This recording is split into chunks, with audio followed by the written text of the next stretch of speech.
चरणों में कोटि कोटि नमन। श्री योग वशिष्ठ के निर्वाण प्रकरण में हमारा चल रहा है।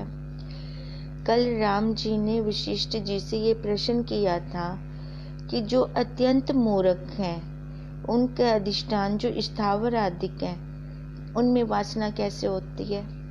अब राम जी ये पूछ रहे हैं जो स्थित खड़े हैं, पेड़ पौधे पहाड़ पत्थर, वो तो एकदम ही स्थित है और निर्जीव है, फिर उनमें वासना कहाँ से फूरी। चेतन हो तो वासना भी फूरे उसमें। तो राम जी ने कल ये क्वेश्चन किया था कि कृपा करके वो मेरे को बताइए। तो वशिष्ठ जी राम जी से कह रहे थे,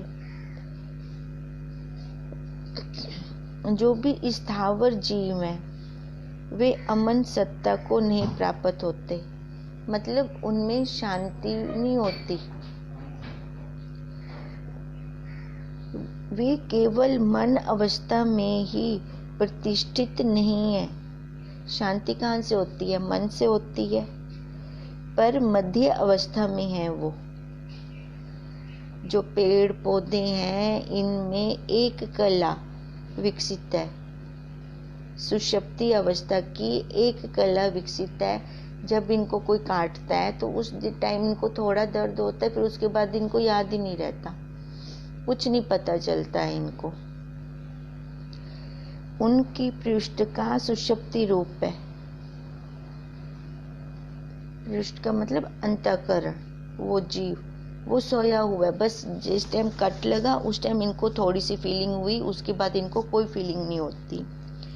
वह केवल दुख का कारण है।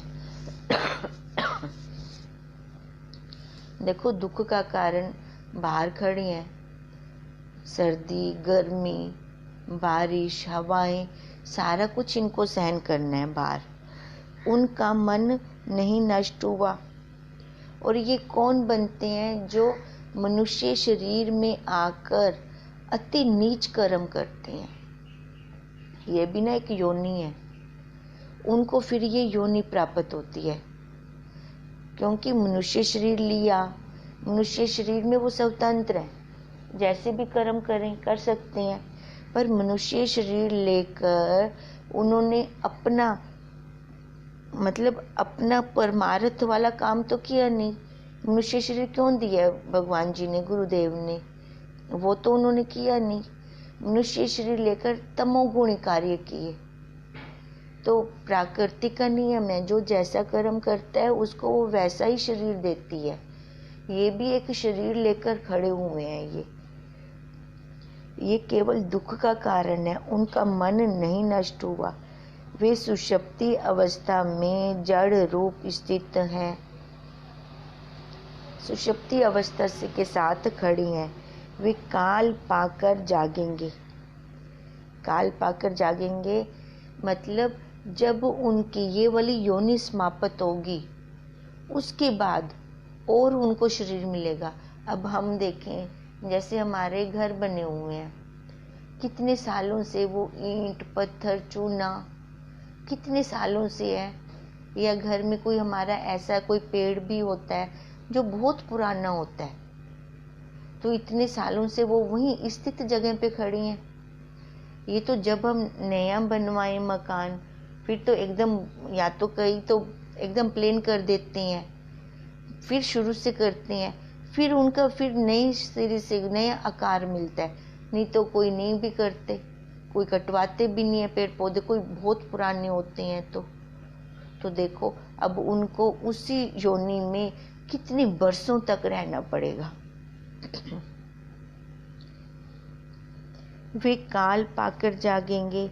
अभी उनकी सत्ता मूक जड़ होकर स्थित खड़ी है।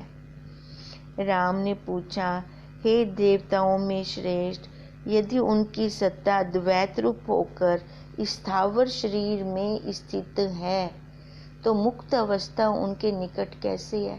तो वो मुक्त कैसे होंगे?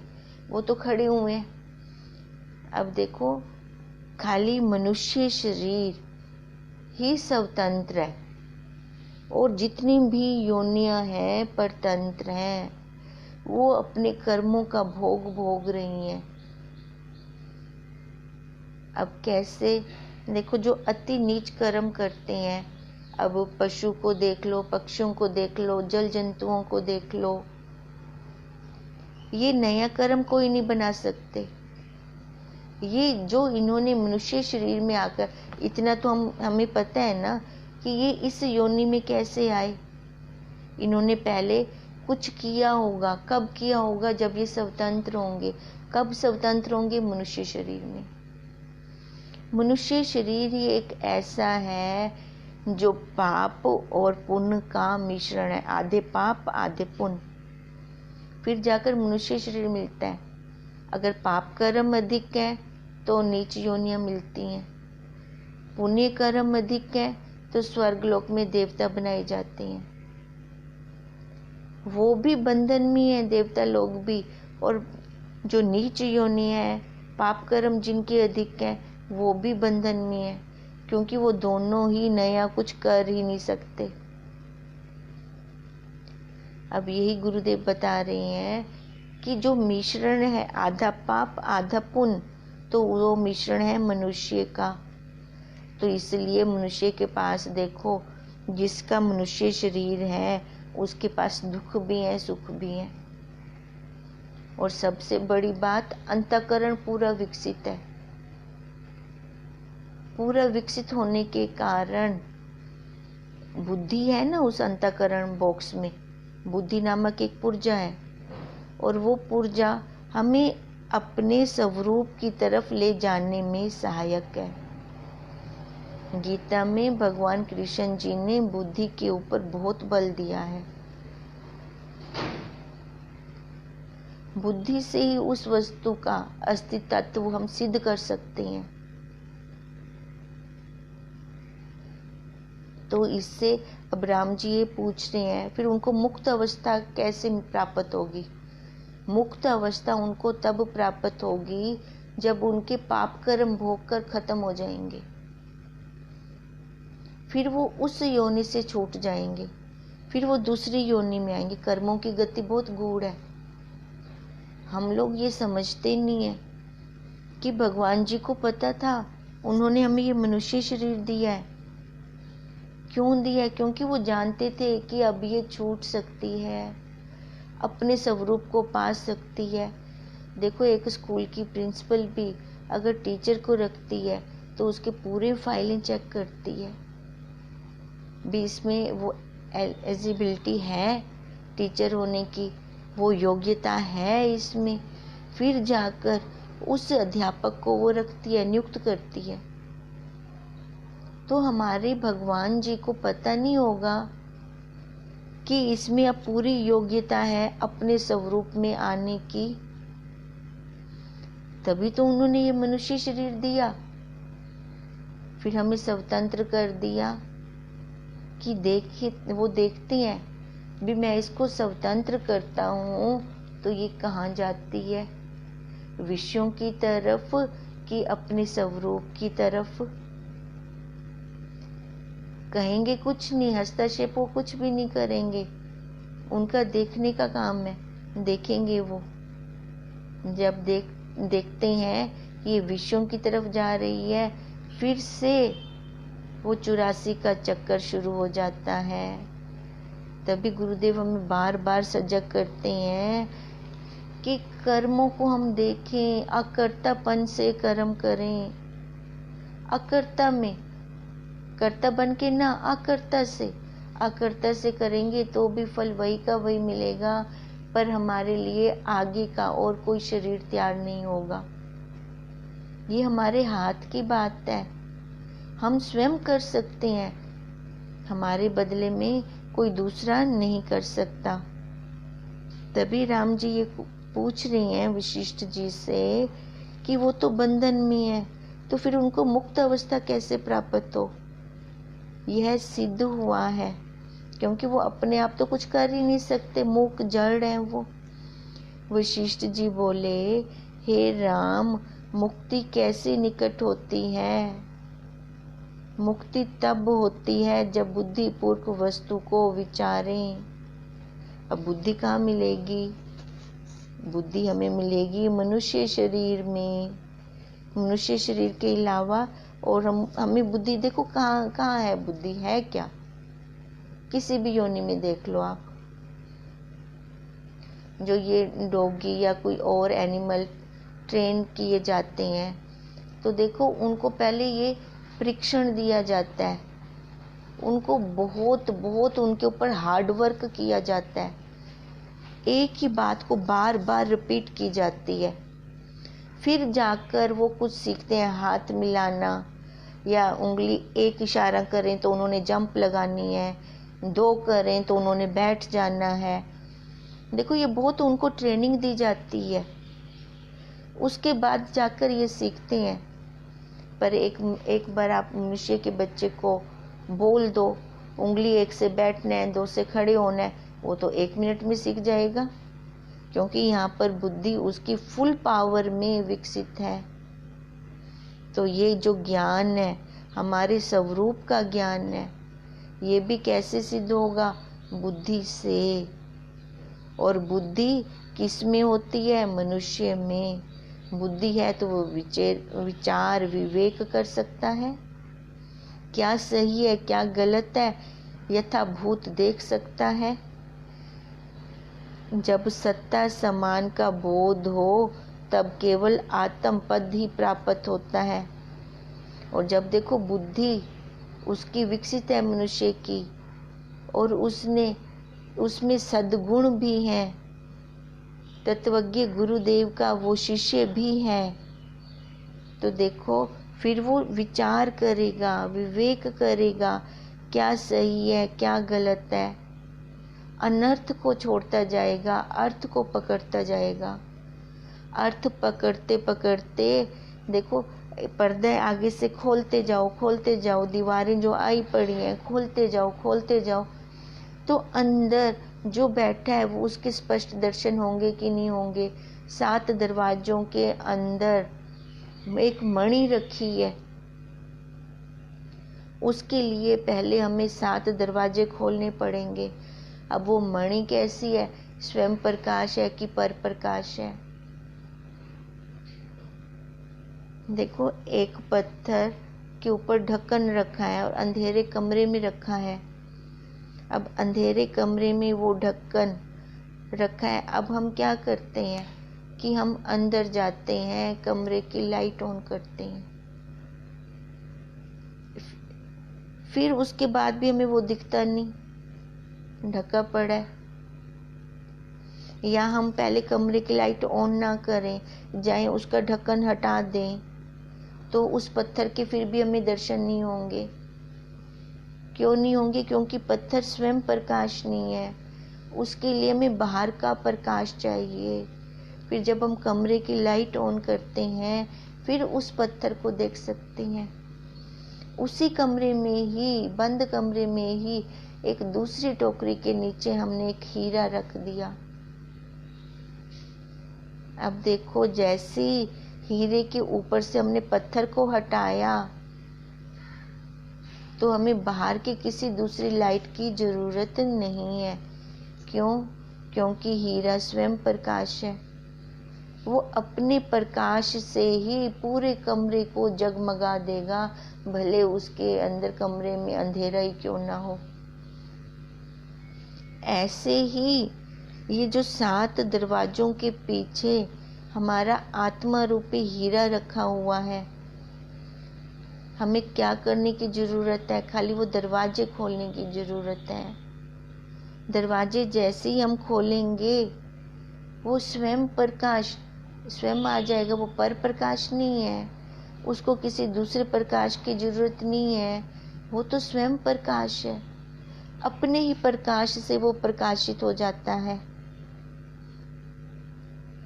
जब तभी कह रहे हैं जब सत्ता समान का बोध हो तब वो केवल आत्म पद को प्राप्त होता है। हे राम, जब ज्यों का त्यों पदार्थ जानकर वासना को त्याग करें।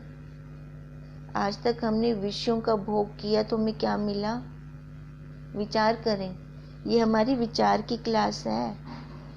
यहाँ पर नग्न सत्य है और वही गुरुदेव हमें दिखाते हैं। आज तक हमने पूरे विषयों को भोग भोग कर देख लिया है, तो कहीं से भी शांति, तृप्ति, संतोष हमें प्राप्त हुआ? कहीं से भी प्राप्त हुआ? तो निष्कर्ष क्या निकला कि ये सारी माया है। और सबसे बड़ी बात, वो देखो, जिनके पीछे हम भागते थे उनको हमारी परवाह ही नहीं है, वो हमारे लिए रुके ही नहीं, वो तो आगे के आगे निकलते गए, रुका कोई हमारे लिए? जो रुका हुआ है उसकी तरफ हमने आज तक देखा ही नहीं। अब हमारी दृष्टि जाती है। जब तक बाहर से ठोकर नहीं लगती ये मनुष्य ऐसे है, तब तक अंदर ही नहीं जाता। अब बाहर से ठोकरें खाकर जब ये अंदर की तरफ जाता है, फिर देखो इसको, फिर उसके साक्षी के, कुटस्थ के इसको दर्शन होते हैं। फिर वो ज्यों का त्यों पदार्थ उसको दिखाई देता है। पहले वासनाओं के कारण, जवानी का भी अपना एक नशा होता है, उस नशे में कुछ भी नहीं दिखता। जब वो नशा टूटता है तब बहुत देर हो चुकी होती है। फिर उस टाइम वो पूरे संस्कार, संसार वाले दृढ़ हो चुके होते हैं, फिर वो बाहर ही नहीं निकलते। गुरुदेव कहते हैं योग और भोग दोनों जवानी में ही होते हैं। वही बड़भागी है जिसने जवानी में ही अपने आप को साध लिया, जवानी में ही विषयों को विष के समान जानकर छोड़ दिया, उनका त्याग कर दिया। अब एक का त्याग करेगा तो दूसरा तो स्पष्ट दिखेगा, तो उसी को ही अपने यथार्थ स्वरूप का ज्यों का त्यों दर्शन होता है। तब सत्ता समान पद प्राप्त होता है। तब उसको पता चल जाता है कि ये सारे गुण ही गुणों में बरत रही हैं, गुण ही तो चल रही हैं हमारे। और क्या है, कभी विचार किया, कभी सत्य, कभी रज, कभी तम, सामने वाले भी गुणों में चल रही हैं। और इधर अपने आप को देखें, हम यहाँ पर भी हमारे गुण ही कर्म कर रही हैं, गुण ही कार्य कर रही हैं। देखें तो दिखता है। अब सत्व गुण है, जब सुबह सुबह उठते हैं तो सत्व गुण प्रमुख होता है, और जब हम अपने ध्यान साधना में बैठते हैं तो वो हमारा और बढ़ जाता है। 8 बजे के करीब जब लगता है कि अब किचन में जाएं, रसोई में जाएं, बच्चों को भी कुछ बना के दें, अपनी ड्यूटी फर्ज निभाएं, तो उस टाइम देखो अभी ताजी ताजी चार्जिंग हुई होती है। किसी ने अगर कुछ 2 शब्द बोल भी दिए तो वो छोड़ देते हैं। अभी सुबह सुबह क्या बहस करनी, दिल ही नहीं करता उस बात को उठाने का। और अगर वही बात शाम को कोई कह दे तो उसको 4 सुना के आएंगे। अब यही गुरुदेव हमें बार बार समझाते हैं, भी तू देख अपने गुणों को देख। सुबह सुबह सत्व गुण कैसे प्रबल होता है, फिर उसके बाद दिनचर्या शुरू हुई, रजोगुण आ गया, रजोगुण क्रिया है। फिर उसके बाद देखो क्रिया करते करते जब ये शरीर निढाल हो जाता है तो तमोगुण आता है। फिर इसको थोड़ा आराम कराते हैं, इस शरीर को थोड़ा आराम कराते हैं। ये गुण चल रही हैं। अब जो देखना शुरू कर देता है साधक, जिज्ञासु, गुणों को, मतलब कि जो देखता है तो दिखने वाली चीज अलग, देखने वाला अलग, देखने वाला दृष्टा और दिखने वाली वस्तु दृश्य। अब अपना शरीर भी, जो ये शरीर लेकर हम बैठे हैं, ये भी दृश्य कोटि में आ जाता है। अब इस दृश्य कोटि का देखो, सामने कोई लड़ रहा है या किसी का एक्सीडेंट हो गया, हम खड़े देख रहे हैं, हमें इतना दुख नहीं होता जिसके ऊपर बीत रहा होता है उसको दुख होता है ऐसे सबके साथ ऐसे होता है। अब जब हमने इसको भी देखना शुरू कर दिया तो जितनी भी प्रारब्ध है किसकी है? देखो बहुत मजे की बात है, प्रारब्ध शरीर की है और शरीर को ही नहीं पता। शरीर को पता है ये तो जड़ है, मुख है, इसको ही नहीं पता। और जिसकी प्रारब्ध नहीं है वो बीच में मत्था मार रहा है मूर्खता वाली बात की नहीं। देखो अपने जीवन में तत्वज्ञ गुरुदेव का होना बहुत जरूरी है। अगर एक बार तत्वज्ञ गुरुदेव की शरण में आ गए तो पूरे प्रयत्न से अंत तक निभाना गुरुदेव के साथ, अंत तक निभाएंगे। हम तो उनको नश्वर देते हैं और वो हमें शाश्वत देके चले जाते हैं, हमें पता भी नहीं चलता। थोड़ी सी कहीं से सेवा कर दी तो वो गाते फिरते हैं, और जो उन्होंने दिया वो हमें पता ही नहीं चलता कि कैसे हमें दे जाती हैं, कैसे हमें पूर्ण कर जाती हैं।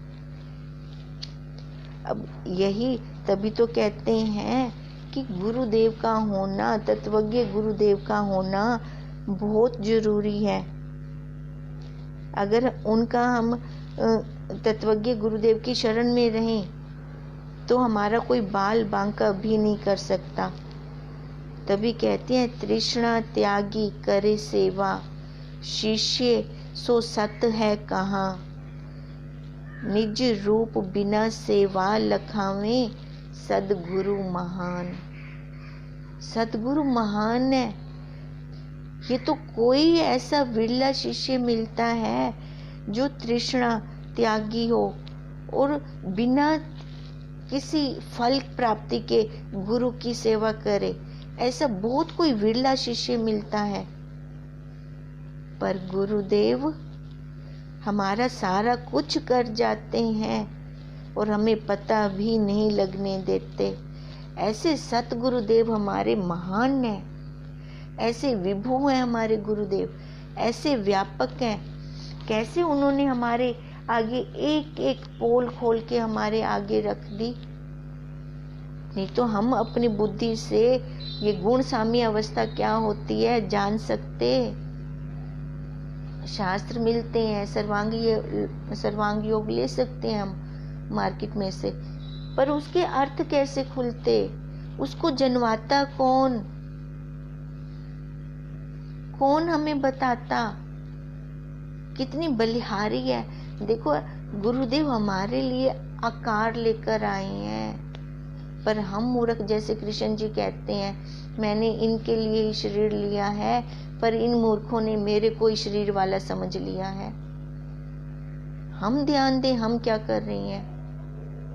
हमारे लिए वो आकार लेकर आए हैं तो हम उनको क्या समझ रहे हैं कि वही आकार वाला, जैसे हमारी क्रिया हो रही है वैसे उनकी हो रही है।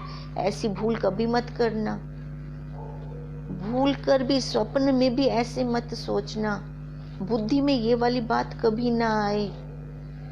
क्योंकि जो गुरुदेव हमारे लिए कर रहे हैं, हमारे माँ बाप भी हमारे लिए वो नहीं करते, वो हमें 84 के चक्कर से छुड़वाते हैं। पर ये कौन समझ सकता है, जो सत शिष्य होगा। तभी तो वो कहे तृष्णा त्यागी करे सेवा। वो ऐसे शिष्य मिलने मुश्किल है। तभी कहते हैं शिष्य सो सत है का। आजकल ये सत शिष्य कहाँ है, हमारे सामने है। देखें, हम स्वयं देखें, आंखें खोल के देखें। अब यही वशिष्ठ जी राम जी को कह रही हैं कि जिसने एक बार हंस दृष्टि कर ली, दूध को अलग कर दिया, पानी को अलग कर दिया, तो वो उस सत्ता समान पद में स्थित हो जाता है। प्रथम अध्यात्म शास्त्र को विचारे और उसमें जो सार है उसकी बारंबार भावना करे। हमें अर्थ को लेना है, अर्थ को लेना है। मैं ब्रह्म हूँ। गुरुदेव बार बार कहते अरे तो ब्रह्म ही, अरे तो साक्षी ही, अरे तो कूटस्थ ही। देखें हम गुरुदेव हमें बार बार यही कहते हैं, तो वो किसको कह रही हैं? किसको ब्रह्म कह रही हैं? किसको साक्षी कह रही हैं? किसको कुटस्थ कह रही हैं? जो ये ऊपर से दिख रहा है शरीर ना, ये तो विकार ही है, विकार निकाल रहा है, पल पल बदल रहा है, दिखता है इसका विकार। ध्यान दो, इंद्रियों के अंदर जो पहले शक्ति थी वो अब उतनी है। आंखों के अंदर जो पहले पावर थी देखने की, क्या अब उतनी है? ऐनक लग गई। बाल जो पहले सफेद काले थे अब सफेद हो गए। कहाँ जा रही है? घट रहा है, घट रहा है, घट रहा है। दांत देखो, पहले गन्ना खाया जाता था, अब इन दांतों से गन्ना खाया जाता है। कहाँ गई इनकी शक्ति? पहले खुद अकेला इतना काम कर देते थे, इंद्रियों में बल था। अब इंद्रियां तो हैं, वही की वही हैं। ये नहीं कि अब हमने इंद्रियां और लगवा ली हैं, इंद्रियां वही की वही हैं, पर उनकी शक्ति कहाँ गई? विकार निकाल रहा है, अपने आप कम हो रही है, दिखता है।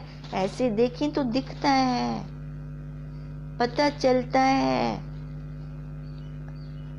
अंधों की तरह ना जिए, देखें, जानकार होएं। जो हमारे पास ये भगवान जी ने शरीर दिया है, इसके जानकार होएं। वो अंदर बैठा अंतर्यामी देवता हमें सारा कुछ जनवा रहा है, हमारी आंख नहीं खुल रही, अंधे वाले बन के जी रहे। गुरुदेव कहते हैं, अरे अखियां वाली अंधी ना बनी, आंखों वाले अंधे हैं हम, आंखों वाले अंधे बनकर जी रहे हैं। तो क्या कर रहे हैं हम? ऐसे ही चले गए मनुष्य शरीर लेकर इस संसार से, तो हमने पशुओं की तरह ही किया। पशुओं से ज्यादा अपने मोल नहीं डाला, हमने अपना मोल नहीं डाला पशु से ज्यादा। जैसे वो खा रहे हैं, पी रहे हैं, प्यार करो तो पूंछ हिलाते आते हैं, डंडा मारो तो पूंछ दबा के भाग जाते हैं, बच्चे पैदा कर रहे हैं। मनुष्य शरीर लेकर पशुवत रहे तो दुर्भाग्य है हमारा। पर एक बार जो सत गुरुदेव का शिष्य बन गया तो उसको देखना चाहिए।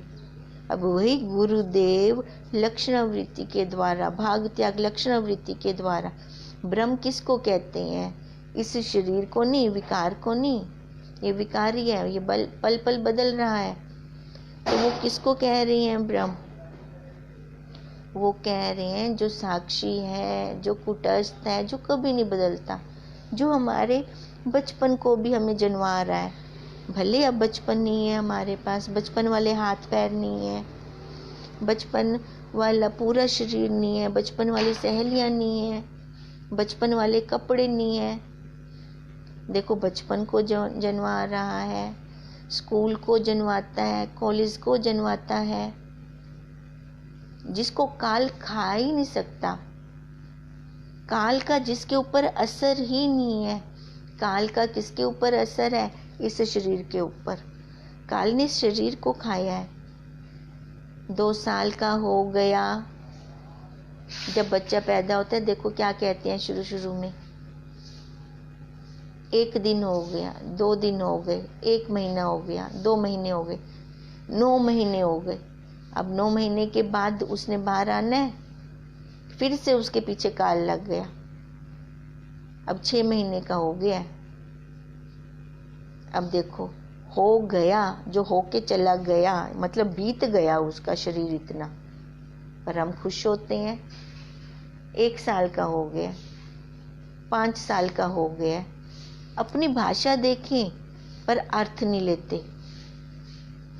हम खुशियां मनाते हैं, हम अर्थ नहीं लेते। भी इतने साल उसके बीत गए, वहां तक बुद्धि नहीं जाती हमारी। अब हमारी बुद्धि को गुरुदेव वहां पर लगवा रहे हैं, वही जनवा रहे हैं। तभी वो कह रही हैं कि ये कैसे रुकेगा ज्ञान। सबसे पहले अध्यात्म शास्त्र को विचारें। अध्यात्म शास्त्र से पहले भी तत्वज्ञ गुरुदेव की शरण में पहुंच जाएं, तभी ये शास्त्र समझ में आएंगे। जो शास्त्रों में गूढ़ राज है तभी खुलेगा। वो विद्या देवी भी तभी बुद्धि में अवतरित होगी।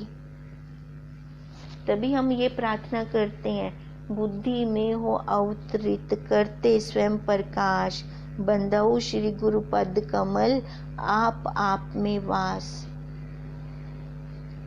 जब भी अपने आसन पे बैठे प्रार्थना जरूर करके बैठे कि बुद्धि में अब आप ही अवतरित हो। वो बुद्धि में गुरुदेव अवतरित होंगे तो वो राज खोलेंगे ना। वो आज तक हमारी बुद्धि ने तो खोले नहीं। अब गुरुदेव की बुद्धि के साथ अपनी बुद्धि को रगड़ेंगे तभी ये राज खुलेंगे। तभी देखो, सबसे पहले तत्वज्ञ गुरुदेव की शरण में पहुंचना जरूरी है। फिर उसके बाद अध्यात्म शास्त्र पर विचार करें। विचार करके अर्थ लें, हंस दृष्टि बनाएं, सार सार लेते जाएं, मिलावट को छोड़ते जाएं। फिर जो सत्य है उसको बार बार पकड़ें, उसका बार बार अभ्यास करें। उदालक ऋषि ने भी श्वेत केतु को कितनी बार उपदेश दिया? 9 बार उसने उपदेश लिया। हमने तो कितनी बार ले चुके हैं, अलग अलग युक्तियों से, अलग अलग। अगर ये युक्ति नहीं समझ आती तो ये लो, ये नहीं आती तो ये लो। हम देखें, हमारी जितनी शरीर की आयु नहीं है इतनी तो हमें गुरुदेव ने युक्तियां दे दी, फिर भी हमारी स्थिति क्यों नहीं टिक रही, क्यों नहीं हमें दृढ़ता आ रही? अब ये क्वेश्चन किसी हम और दूसरे से थोड़ी करेंगे। क्वेश्चन ये हमारे अपने आप से है, अपने आप से करेंगे हम, फिर जाकर ये कहीं टिकेगा। नहीं तो ये जीव कहाँ जाता है? बाहर, विषयों की तरफ। एक बार पोल खोल दो ना, इसकी क्या घाटा है? खोल दो पोल विषयों की, अच्छे से डुबा दो इसको विषयों में, निकल के बाहर आएगा, दुख लेके आएगा, पिटेगा, रोएगा, फिर कहेगा मेरे को शांति चाहिए, मेरे को वो आनंद चाहिए। फिर उसको जब एक बार दुख से ठोकर खाई पड़ा होगा ना, फिर वो आनंद इसको रस आएगा, फिर जुड़ेगा, अपने आप जुड़ेगा। फिर जोड़ने की जरूरत नहीं पड़ेगी। बस तत्वज्ञ गुरुदेव जी का सानिध्य होना चाहिए, उनका हाथ अपने सिर के ऊपर होना चाहिए। ओम, इसको कल आगे लेते हैं। ओम तम नमामि हरिं परम, ओम तम नमामि हरिं परम, ओम तम नमामि हरिं परम। ब्रह्म स्वरूप गुरुदेव के चरणों में कोटि कोटि नमन।